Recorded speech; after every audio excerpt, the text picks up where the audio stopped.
I pozdrav ekipa i dobrodošli u moj novi video. Danas bi imao posvetu jednoj video igri koje se ljudi moje generacije vjerojatno svi sjećaju, velika većina s kojoj smo svi odrasli. Govorim naravno o kontri, kao što naslov kaže. Međutim, riječ kontra,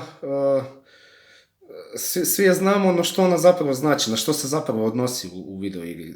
Ko je imao originalnu verziju, znači znamo da je to vojna jedinica koja se zove kontra. Međutim, velika je razlika što kontra znači u Japanu i kako je prezentirana na zapadu. U Europi se ta igra zvala Probotector, ali mi smo svi, većina nas, ne svi, odrasli na onim piratskim kazetama i sistemima, tako da svi smo igrali američku verziju kontra, ne Probotector. Iako se ja imam priliku igrati oboje, ista igra, samo malo drugčije su kozmetičke stvari neke, nije bitno.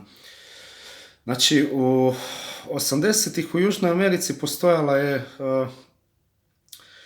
paravojna organizacija znana kao Contrasi i to je bilo stalno na američkim medijima, vijestima. Oni su se kao borili protiv tadašnje vlasti kao kontrarevolucion je bilo puni naziv, Contras, popularno u medijima, jel?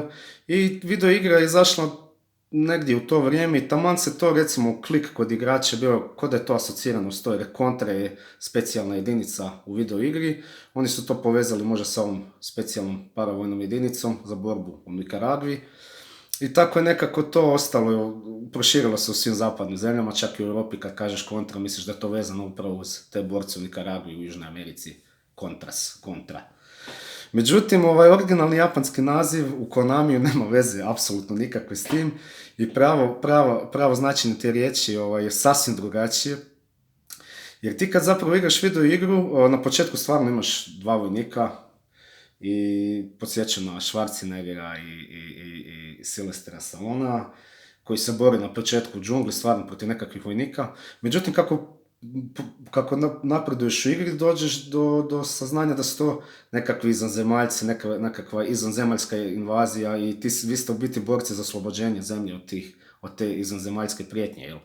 Pa kako to veze ima sa borcima u Nikaragvi i sa, ne znam, borbama gerilskim u džunglama? Znači, apsolutno nikakve.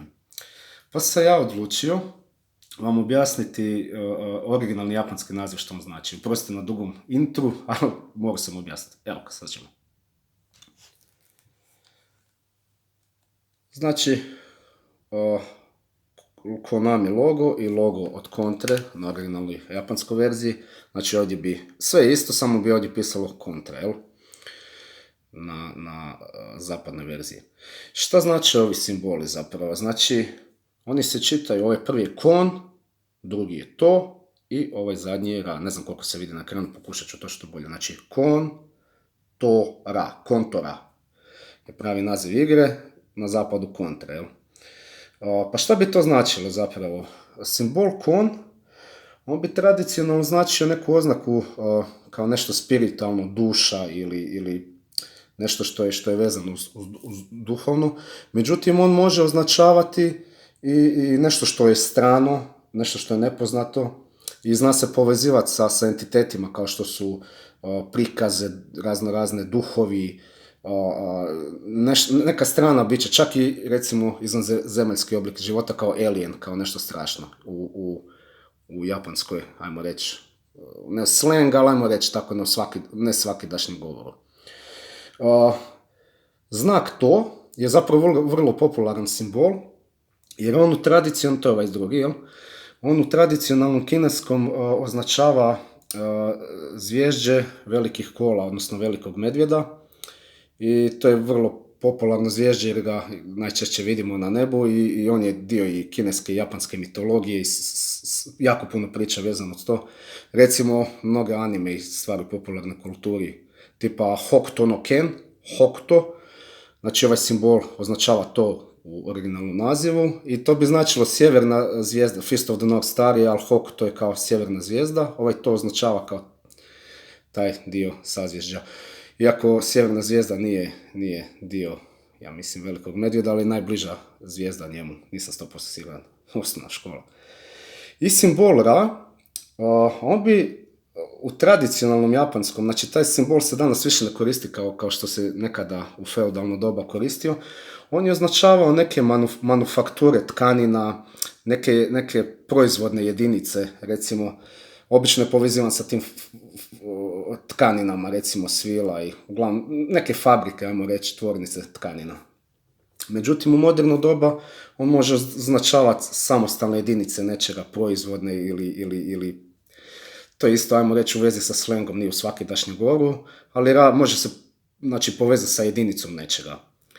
I znači, ta tri simbola kad stoje odvojeno, ne znači apsolutno ništa, zato jer ovaj simbol, zaboravio sam napomenuti, srednji to, on samostalno u japanskom je mjerna jedinica za tekućinu, koliko ja znam.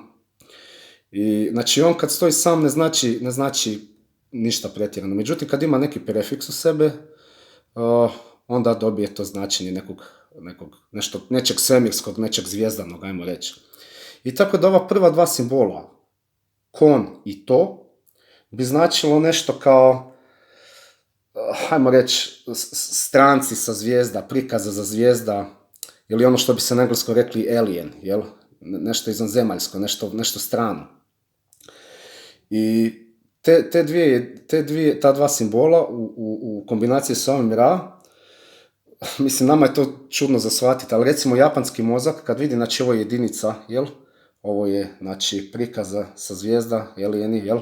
Njemu automatski u glavi klikne, jer mi razmišljamo malo drugačije njih, nekakva alien unit, ajmo reći. Alien unit ili recimo borci za borbu protiv izvanzemaljaca ili borci za oslobođenje protiv neke izvanzemaljske prijetnje. Jer nije 100% definirano, oni drugačije razmišljaju nego mi, imaju drugčije definiranje svojih simbola. Ali u principu značilo bi najbliže na engleskom kao neki alien unit, znači neka jedinica za borbu protiv izvanzemaljaca. I tako da u principu sve ima smisla, jer ti kad igraš kontru se boriš protiv, znači, izvanzemaljske invazije. Na početku si u tim džunglama stvarno boriš protiv neke gerile, ali kasnije shvatiš da to se povezano sa izvanzemaljcima i njihovom bazom. I zapravo mi je to vrlo fascinantno, kako je jednako ime, recimo kontra i konotra, na japanskom i na engleskom, odnosno na zapadu, ima sasvim drugačije značenje i sasvim drugačije se povezivalo sa nazivom, jel? Evo ništa, nadam se da sam objasnio, da bi video bio fore. Meni je ovo totalno fascinantno, ja volim takve stvari uvijek objašnjavati. Znači, konotra, alien unit, ajmo reći. Ništa, to je sve od mene i zaigrajte kontru ako dugo niste, igrica je genijalna dan danas, jedan od najboljih šutera ikad.